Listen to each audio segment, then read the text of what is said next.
2 U.S. helicopters fell out of the sky, and suddenly, everything changed. This was supposed to be a quick mission. Get in, capture target, get out. But on October 3rd, 1993, in Mogadishu, Somalia, nothing went according to plan. U.S. Army Rangers and Special Forces were deployed into the city. The streets were tight, unpredictable, hostile. Still, the operation began smoothly. Troops fast-roped from helicopters. Targets were captured. Everything looked under control, until the first helicopter was hit. A Black Hawk, spinning, falling, crashing into the city below. In seconds, the mission changed. This was no longer an operation. It was a rescue. And then, it got worse. A second helicopter went down. Now there were 2 crash sites.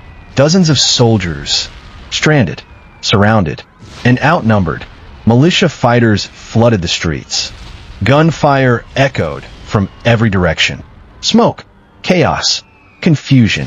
U.S. soldiers were pinned down, fighting block by block, with no clear way out. But here's what made this different. They didn't run. They didn't abandon their own. Even when the situation became impossible, they stayed, fighting to reach the crash sites, fighting to protect the wounded. At one crash site, 2 soldiers made a decision. They knew what it meant. They knew they wouldn't make it out, but they requested to be dropped anyway, to defend their fallen brothers. Alone, outnumbered, no escape. They fought until the very end, holding off the enemy so others could survive. Hours passed, then night fell, still surrounded, still fighting, until finally, rescue forces broke through. The survivors were pulled out, exhausted, wounded, but alive. The mission had failed, but something else didn't.